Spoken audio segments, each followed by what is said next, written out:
시청자 여러분 안녕하십니까? 라이브 투데이 시작합니다. 앙겔라 메르켈 독일 총리가 현지 시간으로 24일 실시된 총선에서 승리하며 4연임에 성공했습니다. 메르켈 총리는 독일 통일의 아버지로 불리는 헬무트 콜 전 총리와 함께 16년 최장기 집권 반열에 오르게 됐습니다. 네, 자세한 내용은 보도국 취재기자 연결해서 들어보겠습니다. 김종배 기자. 네, 앙겔라 메르켈 총리가 이끄는 기독민주, 기독사회연합이 현지 시간으로 24일 치러진 독일 총선에서 승리했습니다. 이에 따라 메르켈 총리는 자신의 정치적 스승이자 16년간 최장수 총리를 지낸 독일 통일의 아버지 헬무트 콜과 함께 역대 최장수 총리의 반열에 오르게 됐습니다. 4선 연임에 성공한 데는 안정적인 리더십과 보수와 진보를 아우르는 정책적인 유연함이 바탕이 되었던 것으로 분석됩니다. 메르켈 총리의 경쟁자로 마르틴 슐츠 후보를 내세운 사회민주당은 득표율 전망이 20%에 그쳤습니다. 관심이 집중된 반난민, 반이슬람 정당인 독일을 위한 대안은 13.5%의 득표율이 예상돼 제3 정당 등극이 확실시되고 있습니다. 기독기사연합의 연정 파트너로 거론되어 온 자유민주당의 예상 득표율은 10.5%로 4위에 그칠 것으로 보입니다. 다만 메르켈 총리는 한동안 가시밭길을 걸을 것으로 예상되고 있습니다. 자신이 이끄는 집권 기독민주, 기독사회당 연합의 득표율이 지난 총선보다 10%포인트 가까이 떨어질 것으로 예상되고 있고 특히 제3정당으로 연방의회에 입성하는 반난민, 반유로화 정당인 독일을 위한 대안과 마주해야 하기 때문입니다. 메르켈은 유권자들의 걱정에 귀를 기울이고 좋은 정치를 통해 다시 지지를 얻을 것이라고 말했습니다. 메르켈 총리가 유럽연합의 난민 대응 문제, 터키와의 갈등, 자국 우선주의 경향을 보이는 미국과의 관계 설정 등 외교 문제를 해결하는 동시에 글로벌 리더십을 펼쳐나갈 수 있을지 국제사회가 주목하고 있습니다. 지금까지 보도국에서 전해드렸습니다. 미국의 3대 전략 폭격기 중 하나인 B-1B 랜서가 북한 동해에 국제 공역을 비행했다고 미 국방부가 밝혔습니다. 네, 북한의 추가 도발 예고 등에 맞서 강력한 군사적 경고 메시지를 보냈다는 해석이 나오고 있습니다. 임혜준 기자입니다. 미 국방부는 공군 전략 폭격기 B-1B 랜서가 북한 동해의 국제 공역을 비행했다고 밝혔습니다. 다나 화이트 국방부 대변인은 21세기 들어 휴전선 최고 북단으로의 비행이었다며 이번 비행은 북한이 그동안 해온 무모한 행동을 미국이 심각하게 받아들이고 있음을 강조하기 위한 것이었다고 설명했습니다. 또 이번 비행은 도널드 트럼프 대통령이 사용할 수 있는 군사 옵션의 범위를 보여주기 위한 것이었다고 덧붙였습니다. 대변인은 이어 미 본토와 우리 동맹국을 방어하기 위한 모든 군사적 능력을 사용할 준비가 돼 있다고도 강조했습니다. 죽음의 백조라고도 불리는 B-1B 랜서는 미국의 3대 전략 폭격기로 폭탄 탑재량이 가장 많고 속도도 빨라 북한이 가장 두려워하는 기종으로 꼽힙니다. 전략 폭격기 B-1B를 비무장지대 최북단까지 출격시킨 건 북한의 도발 의지를 사전에 꺾으려는 강력한 군사적 경고 메시지를 보낸 것이란 관측이 나옵니다. 또 이번 비행이 태평양 수소탄 시험 가능성을 거론한 리용호 북한 외무상의 유엔 총회 연설을 조금 앞두고 이뤄졌다는 점도 주목할 만합니다. 앞서 트럼프 대통령은 김정은 북한 노동당 위원장이 지난 22일 공식 성명에서 초강경 대응을 예고하고 나서자 미국인 보호를 위해 다른 선택은 없다며 군사적 대응 가능성을 경고한 바 있습니다. 연합뉴스 TV 임혜준입니다. 네, 미국이 북한 공해 권역까지 출동시킨 B-1B 랜서는 죽음의 백조라는 별명을 가지고 있는 전략 폭격기입니다. 네, 가공할 파괴력을 갖추고 있어 북한이 도발할 때마다 한반도에 출동해 대북 무력 시위를 벌여왔습니다. 정영빈 기자입니다. 죽음의 백조로 불리는 미군의 B-1B 랜서 폭격기가 폭탄을 투하합니다. 폭탄은 목표물에 정확히 떨어지고 굉음과 함께 검은 연기가 치솟습니다. 지난 18일 강원도 태백에 있는 필승 사격장에서 실시된 한미연합 폭격 훈련 모습입니다. B-1B 랜서는 모양이 백조를 연상시켜 죽음의 백조라는 별명을 가지고 있습니다. B-52, B-2 스피릿과 함께 미국의 3대 전략 폭격기로 불립니다. 최대 탑재량은 기체 내부 34톤, 날개를 포함한 외부 27톤 등 61톤에 달해 B-52나 B-2보다 많습니다. 다른 폭격기보다 한 번 출격으로 대량의 폭탄을 투하할 수 있는 셈입니다. 다만 B-52, B-2와는 달리 핵폭탄을 장착하지는 않습니다. 최대 속도는 폭격기 중 가장 빠른 마하 1.2로 유사시 괌 기지에서 이륙해 2시간이면 한반도에서 작전이 가능합니다. 미국 내에서는 도널드 트럼프 대통령이 대북 선제 타격을 선택한다면 B-1B 랜서가 최선봉에 설 것이란 관측을 내놓고 있습니다. 실제 B-1B는 지난해 9월 북한 5차 핵실험에 따른 무력 시위 차원에서 한반도 상공에 처음 전개된 뒤 올해 들어 부쩍 출동 횟수를 늘렸습니다. 전문가들은 유사시 B-1B 서너 대가 동시에 작전하면 평양 중심 지역은 쑥대밭으로 변할 정도로 가공할 위력을 갖췄다고 평가하고 있습니다. 연합뉴스TV 정영빈입니다. 북한 노동당의 외곽기구인 조선아시아태평양 평화위원회는 도널드 트럼프 미국 대통령의 유엔 총회 연설을 선전포고로 규정하고 절대로 수수방관할 수 없다고 밝혔습니다. 위원회는 성명에서 사상 최고의 초강경 대응 조치 단행을 심중히 고려할 것이며 우리 최고 수뇌부의 폭탄 선언을 무심히 대하지 말아야 한다며 이같이 강조했습니다. 또 이번 성명은 남한과 일본 덩치 큰 나라들에 대한 경고라며 미국의 행태에 추종해온 나라들은 이제라도 미국의 침략을 반대하는 정의의 투쟁에 나서는 것이 좋을 것이라고 밝혔습니다. 북한이 김정은 노동당 위원장의 대미 초강경 대응 성명을 지지하는 집회를 잇따라 열고 있습니다. 당 수뇌부 집회에 이어 10만 군중 집회가 열렸는데요. 반미 정서로 내부 결속을 강화하는 모습입니다. 김혜영 기자입니다. 평양 김일성 광장이 노동당원과 주민 10만 명으로 빼곡히 들어찼습니다. 김정은 노동당 위원장이 미국의 초강경 대응을 선언한 성명을 지지하는 집회가 열린 겁니다. 집회에서는 지난 21일 발표된 김정은의 성명이 그대로 낭독됐습니다. 미국 통수권자의 망발에 대한 대가를 반드시 받아낼 것이다. 연사들은 일제히 목소리를 높이며 미국을 향한 적개심을 고취시켰습니다. 우리 공화국을 말살하고 핵전쟁의 도화선에 불을 달려는 미제의 천인 공로할 광태 앞에서 어찌 온몸이 피가 거꾸로 솟지 않을 수 있으며 연설이 끝나자 붉은 현수막을 앞세운 대규모 행진이 펼쳐졌습니다. 북한은 이처럼 김정은 성명을 지지하고 대미 항전 의지를 다지는 집회를 연일 개최하고 있습니다. 인민문화궁전에서는 최고인민회의 상임위원회와 내각, 성, 중앙기관 집회가, 청년공원에서는 청년동맹 집회가 열렸습니다. 주민들이 느낄 위기감과 경제적 압박을 미국 탓으로 돌리고 적개심을 높여 내부 결속을 강화하려는 의도로 보입니다. 연합뉴스TV 김혜영입니다. 도널드 트럼프 미국 대통령이 리용호 북한 외무상이 유엔 총회 기조연설에서 원색적인 언어로 자신을 공격하자 곧바로 반격에 나섰습니다. 트럼프 대통령은 트위터에 글을 올려 방금 북한 외무상의 유엔 연설을 들었다며 만약 그가 리틀 로켓맨의 생각을 되풀은 것이라면 그들은 오래가지 못할 것이라고 말했습니다.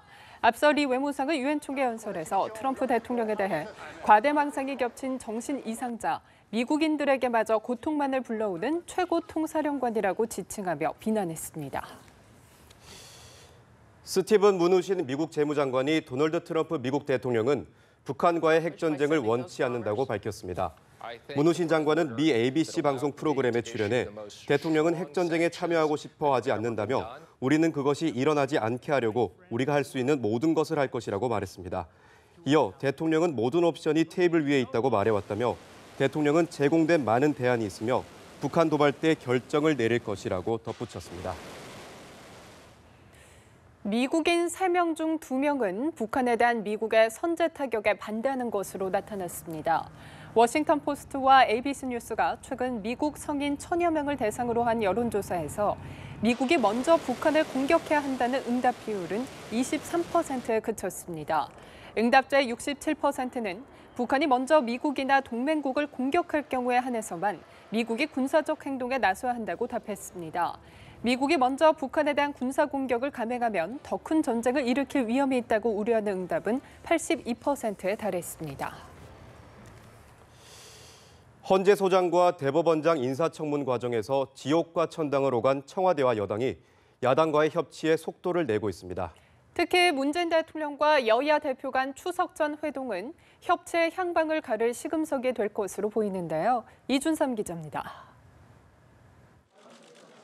김명수 대치정국으로 한파에 휩싸였던 정치권 분위기는 이제 한풀 누그러졌습니다. 첫 유엔 외교 일정을 마치고 돌아온 문재인 대통령은 이번 주 안으로 여야 5당 대표와의 회동도 추진합니다. 청와대 관계자는 유엔 외교 성과가 적지 않은 데다 안보 현안 논의 등이 시급한 상황인 만큼 추석 전에 여야 대표를 만나는 자리를 만들려 한다고 설명했습니다. 이번 만남을 계기로 여야정 상설협의체 구성도 매듭 짓겠다는 구상입니다. 야권 공조의 위력을 절감한 여당은 캐스팅 보트를 쥔 국민의당과의 공조를 제도화하는 방안을 고심 중입니다. 아직 구체적으로 확정된 것은 없지만 국민의당과의 2대2 혹은 3대3 협의체 구성 이견에서 제한적 연정 주장까지 다양한 아이디어가 나오고 있습니다. 하지만 이 같은 협치 드라이브가 순조롭게 추진될 수 있을지는 여전히 불투명합니다. 문 대통령과 여야 대표 회동의 진정성에 의문을 제기하는 홍준표 대표는 불참 의사를 밝혔고 안철수 대표는 의제를 안보 문제로 제안하자고 역제안했습니다. 국정감사, 입법, 예산안 처리 등 임박한 현안들을 놓고서도 여야 간 신경전이 차츰 고조되는 상황. 정치권이 당리 당략을 떠나 서로 한 걸음씩 양보하는 국정운영의 묘를 발휘할 수 있을지 귀추가 주목됩니다. 연합뉴스 TV 이준삼입니다. 국정감사를 앞두고 여야가 증인 채택을 위한 치열한 기싸움에 들어갔습니다. 여당은 보수 정권의 적폐를 청산하는 국감을 예고한 반면 야권은 현 정부의 외교 안보 정책 난맥상을 파헤치겠다고 벼르는 모습입니다. 강은나래 기자입니다. 문재인 정부 들어 처음 열리는 국정감사. 주도권을 잡으려는 여야의 팽팽한 기싸움은 증인 채택에서부터 시작됐습니다. 여당은 이병기 전 비서실장 등 이명박, 박근혜 정권 주요 인사들을 운영위 국감장으로 불러 보수 정권의 실정을 추궁한다는 계획입니다. 이에 맞서 야당은 조국 청와대 민정수석 등 현 정권 인사라인과 정의용 국가안보실장 등 안보라인을 줄줄이 증인으로 채택한다는 방침입니다. 여성 비하 발언으로 논란이 된 탁현민 행정관에 대해 야당은 운영위뿐 아니라 여과위 국감 증인으로도 신청할 방침입니다. 2012년 대선 당시 군 사이버사령부의 댓글 사건과 관련해 여당은 김관진 전 국방부 장관 등을 국방위 증인으로 신청했습니다. 반면 한국당은 정용 실장과 문정인 통일외교안보 특보 등을 불러 현 정부의 외교안보 정책 문제를 부각한다는 방침입니다. 국민의당은 5.18 진상규명을 위해 전두환 전 대통령을 국감장으로 불러야 한다는 입장입니다. 이 밖에 정의당은 4대강 사업과 관련해 이명박 전 대통령을 환노위 국감에, 방송장악 의혹과 관련해서는 이 전 대통령과 함께 원세훈 전 국정원장을 과방위에 국감 증인으로 신청했습니다. 이번 국감에서 역대 최대 규모의 기업인 증인 소환이 이뤄질 것이란 전망도 나옵니다.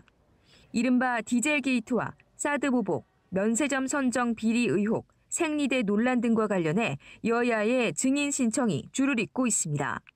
연합뉴스 TV 강은나래입니다. 박근혜 정부 국정농단 사건의 핵심 축이기도 한 이재용 삼성전자 부회장의 뇌물 사건과 문화계 블랙리스트 사건의 항소심이 이번 주 시작됩니다. 본격 재판에 들어가기 전 쟁점 등을 정리하는 절차부터 뜨거운 공방이 예상됩니다. 김민혜 기자입니다. 이재용 삼성전자 부회장의 뇌물 공여 혐의를 두고 한치 양보 없는 공방 끝에 1심 재판의 모든 혐의에서 유죄를 받아낸 특검. 징역 5년이라는 결과에 양측이 모두 승복하지 않으면서 2심에서도 치열한 법리 다툼을 예고했습니다. 이 부회장 뇌물 공여 사건의 항소심 재판이 이번 주부터 시작됩니다. 양측의 입장이 첨예하게 갈리다 보니 쟁점을 정리하는 준비 기일이 잡혔는데 신경전은 매우 뜨거울 것으로 보입니다. 이 부회장 측은 1심 판결문 분량을 훌쩍 뛰어넘는 수백 장에 달하는 항소 이유서를 제출한 것으로 알려졌습니다. 그만큼 법리적으로 하나하나 꼼꼼하게 다투겠다는 뜻으로 해석됩니다. 특히 1심 재판부가 뇌물수수 성립의 전제로 인정한 이른바 포괄적 현안이 이 부회장에게 존재하지 않았고 박근혜 전 대통령과 최순실 씨의 공모관계를 입증할 근거도 부족하다는 점 등을 강조할 걸로 보입니다. 특검은 미르 K재단 출연금을 뇌물로 인정받지 못한 부분에 대해 논리를 보강하는 한편 형량이 가볍게 나온 것도 적극 다투겠다는 입장입니다. 김기춘 전 비서실장 등이 연루된 문화계 블랙리스트 사건 항소심 재판부는 이번 주 김 전 실장에 한해 준비 기일을 먼저 엽니다. 김 전 실장 측이 특검법이 정한 기한을 넘겨 항소 이유서를 제출한 데 대해 재판부가 입장을 밝히고 향후 기일 등을 논의할 거라는 관측이 나옵니다. 또 특검팀은 최근 청와대에서 발견된 블랙리스트 문건을 추가 증거로 제출할 걸로 보여 2심에서의 공방은 한층 치열할 전망입니다. 연합뉴스TV 김민혜입니다. 네, 경찰이 비운의 요절 가수 김광석 씨 딸 사망을 둘러싼 의혹을 본격 수사합니다. 김 씨 아내에 대해 출국 금지 조치를 내린 수사당국은 우선 의혹을 제기한 고발인들을 불러 조사를 진행할 방침입니다. 박효정 기자입니다. 고 김광석 씨 딸 서연양 사망 의혹의 중심에 놓인 김 씨 아내 서모 씨가 출국 금지된 가운데 경찰은 서울경찰청 광역수사대에 사건을 맡겼습니다. 사회적 관심이 크거나 중요한 사건을 다루는 곳으로 박근혜 전 대통령 오촌 살인 사건도 수사하고 있는 곳입니다. 주말 사이 고발장 검토를 마친 경찰은 이르면 이번 주 타살 의혹을 제기한 이상호 기자와 유족들을 불러 고발인 조사를 진행합니다. 지난 2007년 서연양 사망을 관할한 용인 동부경찰서에서 수사 기록과 병원 기록 등을 제출받아 미심쩍은 부분이 있는지도 살펴볼 방침입니다. 당시 경찰에 따르면 서연양 사망 원인은 급성폐렴이었고 부검 결과 약물은 검출되지 않았습니다. 수사팀은 서연양이 병원에 오기 전까지 어머니 서 씨가 어떤 조치를 했는지 등을 조사해 유기치사 혐의 적용 가능성을 검토할 것으로 알려졌습니다.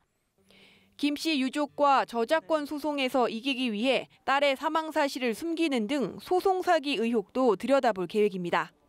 이런 가운데 서 씨는 한 언론과의 인터뷰에서 딸의 사망을 숨긴 게 아니라 해외 생활로 경황이 없었을 뿐이라며 의혹을 부인했습니다. 또 강용석 변호사에게 법률 지원을 요청한 것으로 알려졌습니다. 10년이 지난 데다 상당수 증거가 사라져 재수사가 어렵다는 관측이 나오는 가운데 고 김광석 씨처럼 딸의 죽음 역시 미스터리로 묻히게 될지 아니면 새로운 사실이 밝혀질지 관심이 쏠리고 있습니다. 연합뉴스TV 박효정입니다. 김현정 통상교섭본부장이 다음 달 4일 미국 워싱턴 DC에서 열리는 한미 FTA 2차 공동위원회를 앞두고 어제 다시 미국으로 출국했습니다. 김현정 본부장은 미국 워싱턴 DC에서 미 재계 기류를 파악하고 정치권과 재계 주요 인사들을 만나 한미 FTA가 서로에게 이익이 된다는 점을 알릴 계획으로 전해졌습니다. 김 본부장은 현지 시간으로 25일 저녁 워싱턴 DC에서 미국 상공회의소가 주최하는 미국 기업들과의 라운드 테이블에 참석할 예정입니다. 우리나라 가계부채 지표들이 일제히 경고의 메시지를 보내고 있습니다. 1,400조 원까지 불어난 가계부채로 소득에 비해 부채 상환 부담이 역대 가장 높게 나타난 데다 가계부채 상승폭도 중국에 이어 두 번째로 컸습니다. 정주희 기자입니다. 소득은 늘지 않는데 빚만 눈덩이처럼 불어났습니다. 소득 대비 가계비 상환 부담을 뜻하는 총부채 원리금 상환 비율 DSR이 12.5%로 통계 작성 이래 최대치를 기록한 겁니다.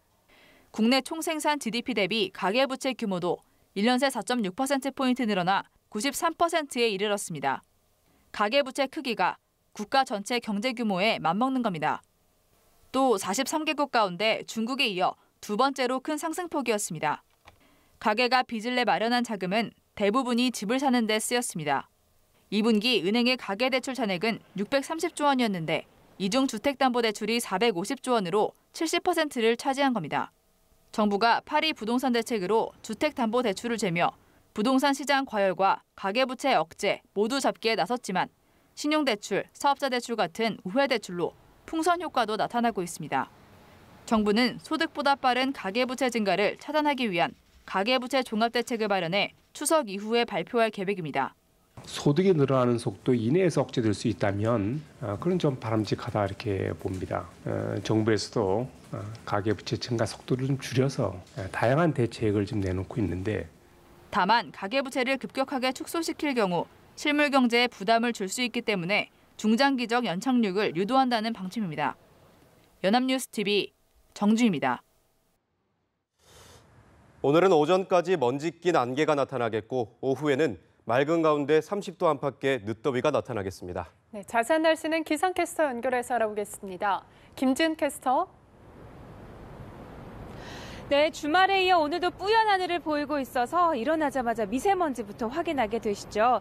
지금 평균 농도는 보통 수준을 보이고 있지만 대기 정체로 인해서 경기 남부나 호남, 충남, 일부 부산과 울산 곳곳에서 약간 높게 나타나고 있습니다. 미세먼지 농도는 제주를 제외하고 오전까지 일시 나쁨 수준 보이다가 오후에 보통 수준을 회복하겠습니다. 먼지와 함께 안개도 말썽입니다. 장수와 부안 등 전국 곳곳의 가시거리가 평소의 10분의 1 이하인 100m에도 못 미치면서 안개주의보가 내려진 상태인데요. 오전 중에 거쳤다가 밤에 다시 짙어지겠습니다. 한편 오늘도 늦더위가 이어집니다. 아침 기온은 20도를 크게 밑돌며 서늘하게 출발하고 있지만 한낮에는 서울이 29도, 밀양은 31도로 어제와 비슷하거나 조금 더 높겠습니다. 하늘은 전반적으로 맑겠는데요. 가끔 구름이 많겠고 제주는 차츰 흐려지겠습니다. 낮 최고 기온은 대전과 전주 29도, 부산 27도로 대부분 25에서 최고 30도 분포를 보이겠습니다. 늦더위는 내일까지 이어지다가 수요일 전국에 비가 내리면서 한풀 꺾이겠습니다. 이후 맑은 하늘이 지속되겠고 나날이 기온이 더 떨어져서 추석 연휴 첫날에는 무난한 날씨 속에 출발할 수 있겠습니다. 한 주 시작 활기차게 하시기 바랍니다. 날씨 전해드렸습니다.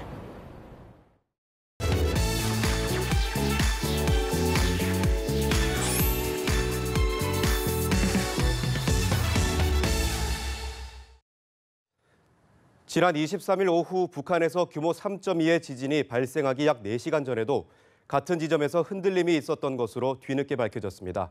기상청은 이 사실을 지진이 발생한 지 12시간이 지나서야 발표해 논란이 일고 있습니다. 김동혁 기자입니다.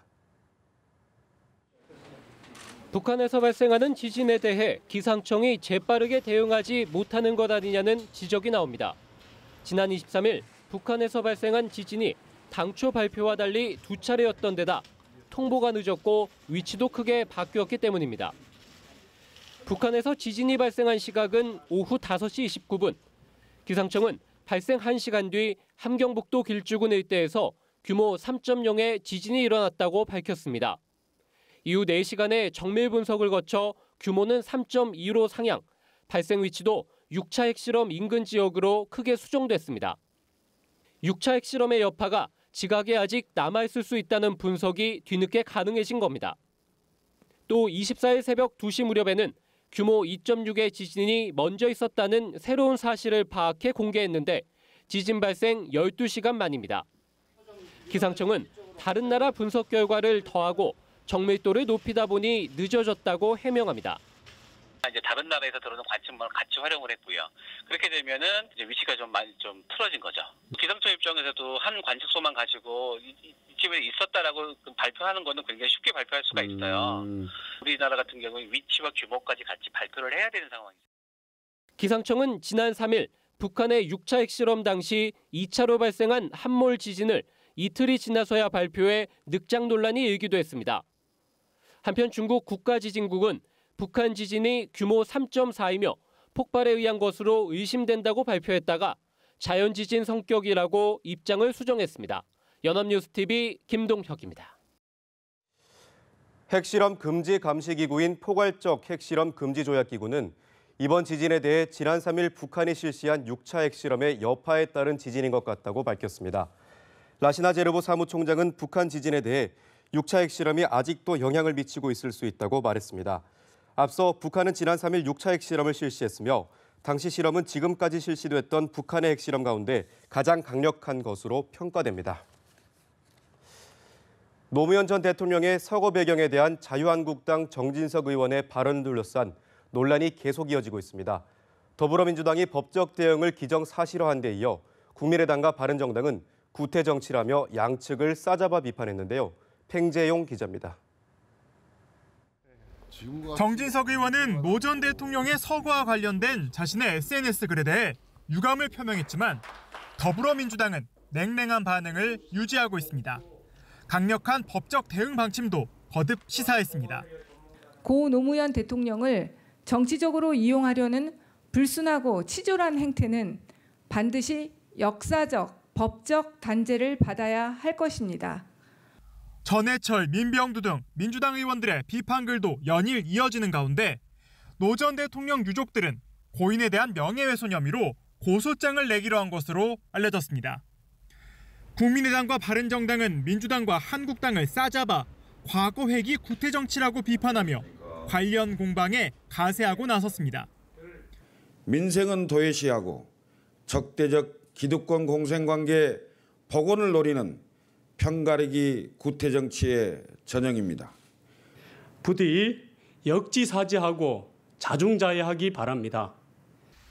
정 의원의 관련 발언에 대해 논란의 본질은 정치보복이라며 노 전 대통령 뇌물 사건 재수사를 거듭 촉구했던 자유한국당은 추가적인 공식 반응은 내지 않았습니다.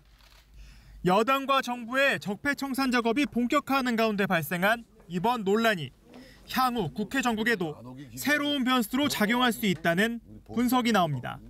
연합뉴스TV 팽재용입니다. 박근혜 정부의 역사교과서 국정화 추진 과정을 조사할 교육부의 진상조사위원회가 오늘 공식 출범합니다. 비슷한 일이 반복되지 않도록 하겠다는 건데 반쪽 조사에 그칠 거란 우려가 벌써부터 나옵니다. 박수주 기자입니다. 국정교과서 진상조사위원회는 모두 15명으로 꾸려집니다. 학계를 비롯해 법조계와 시민단체 등 외부 인사들이 대거 포함됐습니다. 조사의 공정성을 보장하고 다양한 시각을 반영하려는 취지라는 게 교육부의 설명입니다. 위원회는 국정화 추진 과정에서 위법이나 편법 등이 있었는지, 예산 편성과 집행이 적절했는지 등을 집중 조사합니다. 밀실지필과 한쪽 당 200만 원이 넘는 막대한 인건비, 국회 동의 없는 예산 집행 등이 대표적입니다. 위법 행위에 대해서는 관련자를 징계하거나 형사 고발한다는 방침입니다. 그러나 벌써부터 조사의 한계를 지적하는 목소리가 나옵니다. 국정교과서 추진 강행 주체가 교육부인데 이른바 셀프 조사가 얼마나 실효성이 있겠느냐는 겁니다. 게다가 국정교과서는 박근혜 전 대통령의 대표 교육정책으로 실질적으로 추진을 책임진 인사들은 모두 자리에 없는 상태여서 조사가 실무자선에서 그칠 가능성이 큽니다. 위원회가 당시 청와대 비서진이나 장차관 등을 조사할 필요가 있다고 판단할 경우 범정부 차원의 진상조사단이 꾸려질 가능성도 제기되지만 정치 보복 등으로 비화될 우려가 있어 이 역시 쉽지 않을 것이란 전망입니다. 일단 위원회는 내년 2월까지 조사를 마무리한 뒤 국정화 정책 백서와 재발 방지 대책을 내놓을 계획입니다. 연합뉴스TV 박수주입니다. 고용노동부가 파리바게트 가맹점 제빵사를 불법 파견으로 간주하자 전체 서비스 제조업계가 큰 혼란에 빠졌습니다. 재계는 현재 관련 법적 공방 중인 삼성전자 서비스와 현대기아차의 소송 결과 등으로 불똥이 튈지 우려하고 있습니다. 김동욱 기자입니다. 고용노동부가 파리바게뜨에 제빵사를 직접 고용하라고 하자 재계 전체가 술렁이고 있습니다. 같은 업종인 뚜레쥬르뿐만 아니라 도급 파견 근로 시스템을 채택한 많은 사업장에서 혼란이 예상되기 때문입니다. 특히 현재 비슷한 이유로 법정 공방 중인 삼성전자 서비스와 현대기아차 등은 재판 결과에 영향을 미칠 수 있어 긴장하고 있습니다. 삼성전자 서비스와 비슷한 대리점 고용 체계, LG전자서비스, LG유플러스, 홈플러스 등도 언제라도 불법 파견 논란에 휩싸일 수 있습니다. 재계 일각에서는 억울하다는 목소리가 나오고 있습니다. 제빵사는 실질적으로 가맹점주의 지시를 따르는데 이 불법 파견 논란의 책임을 가맹점주도 아닌 제3자인 본사에 묻는 것은 불합리하다는 주장입니다. 만약 파리바게뜨가 가맹점 제빵사 근로과정에 실질적으로 개입했다고 해도 불법 여부를 단정할 수 없다고 항변합니다. 가맹사업법 제6조 제4호에 따라 가맹본부가 제시한 품질 기준을 가맹점주가 준수하지 못할 경우 가맹본부가 제공하는 용역 등을 사용하도록 요구하는 것이 허용돼 있기 때문입니다. 인지란 뜻은 사람이 하는 일이라서 아주 똑같이 나오지는 않는다고 봐야 돼요. 어느 수위로 푸시를 했냐의 문제인데. 오히려 산업 현장 실정에 맞춰 합리적으로 다양한 도급 파견 형태를 인정해야 일자리 창출에 도움이 될 것이라는 목소리도 나옵니다. 도급 파견 체계에 대한 논란이 최저임금 인상과 통상임금 확대와 함께 또 하나의 주요 경영 리스크로 부상하고 있습니다. 연합뉴스TV 김동욱입니다. 여자친구의 반려견을 우산으로 때려 죽인 30대 남성이 경찰에 붙잡혔습니다. 얼마 전 부산에서는 다른 사람의 반려견을 데려가 개소주를 만든 50대가 입건되기도 했는데요. 동물을 잔인하게 학대하거나 죽이는 사건이 끊이지 않아 우려를 낳고 있습니다. 최지숙 기자입니다. 수술대 위에 쓰러져 있는 작은 개. 육안으로 보기에도 몸 곳곳에 폭행의 흔적이 역력합니다. 지난달 27일 새벽, 서울 강북구의 한 주택가에서 한참 동안 개가 우는 소리가 들린다는 주민들의 신고로 경찰이 출동했습니다. 집안에는 거의 천장까지 피가 튀어 있었고 쓰러진 반려견을 병원으로 급히 옮겼지만 결국 숨졌습니다. 30대 초반의 A씨는 여자친구가 잠시 집을 비운 사이 애인의 반려견이 자신의 손을 물었다며 장우산으로 마구 폭행했습니다. 사체 부검 결과 전신 피하 출혈과 함께 심각한 간파열로 자궁 안쪽에서 떨어져 나간 간의 일부가 발견되기도 했습니다. 서울 강북경찰서는 A씨를 동물보호법 위반 혐의로 입건했습니다. 하지만 A씨는 단체방에 게임을 접어야 할 것 같다며 어이없다는 메시지를 남겨 공분을 사고 있습니다. 이달 초 부산에선 몸보신을 위해 남의 반려견을 훔쳐 개소주로 만든 50대가 붙잡히기도 했습니다. 사건 당일 CCTV에는 주인을 잃고 배회하는 강아지를 한 남성이 억지로 조수석에 태운 채 달아나는 모습이 그대로 찍혔습니다. 반려견을 한순간에 잃은 가족들의 고통은 극심하지만 가해자들은 대체로 A씨와 같이 별것 아닌 일이라는 반응입니다. 그러니까 법적인 처벌을 일단은 떠나서 생명 자체를 소중히 여기지 않는다는 부분이 되게 큰 것 같아요. 이런 행위들이 사람에게까지 이어질 수 있는 부분이잖아요. 좀 심각하게 다뤄야 될 부분이 아닌가 해요. 연합뉴스TV 최지숙입니다. 부산의 9층짜리 신축 오피스텔 건물이 기울어져 입주민들이 대피한 가운데 이 오피스텔의 인근 건물들도 기울었다는 주장이 나왔습니다. 더불어민주당 최인호 국회의원실에 따르면 사하구 하단동 해당 오피스텔을 중심으로 반경 100m 내에 기운 건물이 많다는 제보가 잇따르고 있습니다. 오피스텔 주변 주민들은 불안감을 호소하며 건물 부실 시공 여부 조사와 함께 집안에 대한 안전 점검을 요구하고 있습니다. 지은 지 30년이 넘은 노후 아파트 단지가 경기도 내 600곳이 넘은 것으로 나타났습니다. 그런데 이 중 90%가 300가구 미만의 비의무관리 대상이어서 재난관리에 취약한 것으로 드러났습니다. 보도에 강창구 기자입니다. 지은 지 30년이 넘은 경기도 안양의 한 아파트 단지입니다. 벽체와 지붕에 금이 가고 전선은 어지럽게 엉켜 있습니다. 최근 비가 내리자 누수가 일어나 집안이 난장판이 됐습니다. 얼마 전에 물이 좀 많이 새서 곰팡이가 많이 피었어요. 그래서 지금 도배를 다시. 지하층은 천장부터 바닥까지 누수가 일어나지 않은 곳이 없습니다. 옥상에 설치된 배관은 외부까지 손상됐습니다. 수도 배관이 이제 너무 많이 녹슬어서 거기에 녹물이 나오고 그러기 때문에 식수 문제에 상당히 어려움을. 이처럼 지은 지 30년이 넘어 재난에 취약한 경기도 내 노후 아파트 단지는 모두 652곳, 이 중 90%가 300가구 미만 비의무 관리 대상입니다. 입주민 설문조사 결과 방음, 화재, 주차 문제가 특히 취약했고 장기 수선 충당금 여부를 모르는 입주민도 적지 않았습니다. 이들 소규모 단지는 그러나 사업성마저 낮아 재건축도 어려운 실정입니다. 관리가 어렵고 건물 균열 등 상수도관 부식 이런 문제들이 굉장히 주거 여건을 악화시키는데요. 사업성이 안 좋아가지고 재건축도 할 수가 없는 상황. 경기도는 한국주거학회에 의뢰한 연구 용역을 토대로 노후 소규모 단지에 대한 종합 대책을 마련해 시행할 계획입니다. 연합뉴스TV 강창구입니다.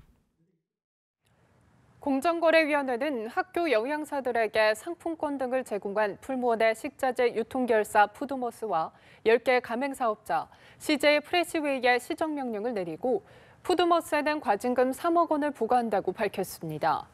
푸드머스와 10개 가맹사업자는 식자재 납품을 위해 지난 2012년 6월부터 4년간 수도권 148개 학교 영양사들에게 총 4억 7천여만 원 상당의 백화점, 마트 상품권을 제공한 것으로 드러났습니다. CJ 프레시웨이는 지난 2014년 5월부터 2년간 전국 727개교 영양사들에게 3천만 원 상당의 CGV 영화 상품권을 제공했다가 적발됐습니다. 세계 경제는 고용 훈풍이 불고 있는데 유독 우리나라 고용시장만 찬바람이 불고 있는 것으로 나타났습니다. 특히 경제 주축이 돼야 할 청년 실업률 상황이 계속 악화하고 있다는 점이 우려됩니다. 이경태 기자입니다. 경제협력개발기구 OECD에 따르면 한국의 15에서 24세, 즉 청년층 실업률은 2013년 9.3%에서 2016년 10.7%로 4년 연속 오름세입니다. 4년 연속 청년층 실업률이 증가한 OECD 회원국은 한국과 오스트리아, 터키 등 3개국뿐입니다. 이는 전체 OECD 회원국의 청년층 실업률이 금융위기를 정점으로 꾸준히 감소한 것과 대조적입니다.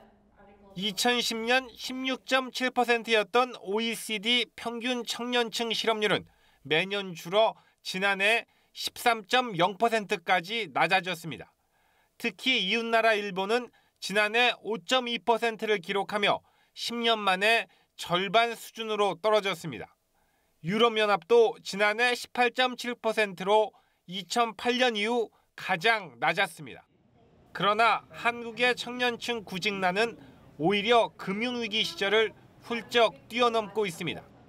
지난해 국내 청년층 실업률 10.7%는 금융위기 당시인 2009년과 2010년 9.8%보다 오히려 0.9%포인트 높고 IMF 여파가 남아있던 2000년과 비슷한 수준입니다.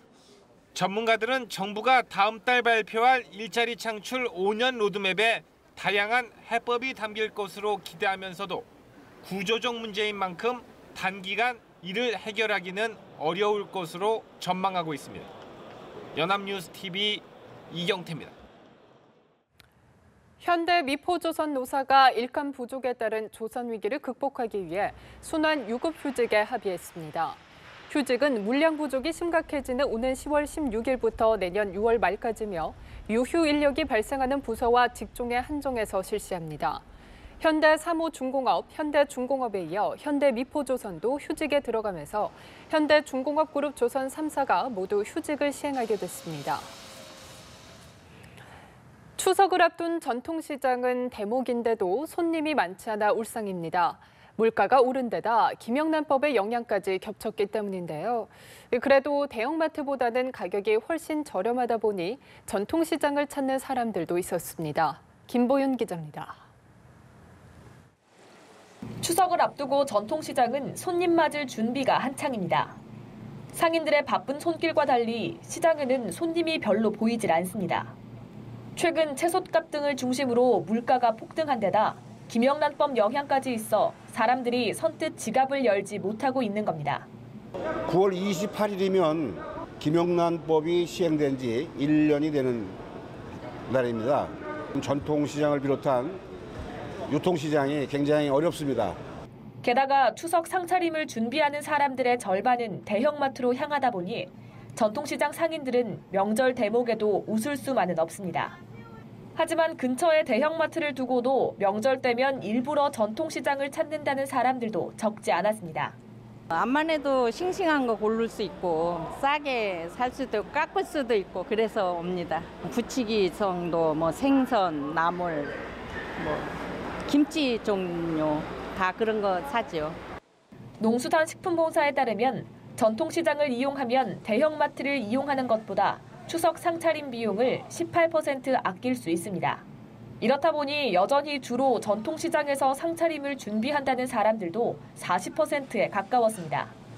다만 저렴한 가격도 매력적이긴 하지만 사람들을 전통시장으로 끌어들일 다른 요인들도 개발해야 한다는 목소리가 나옵니다. 연합뉴스TV 김보윤입니다.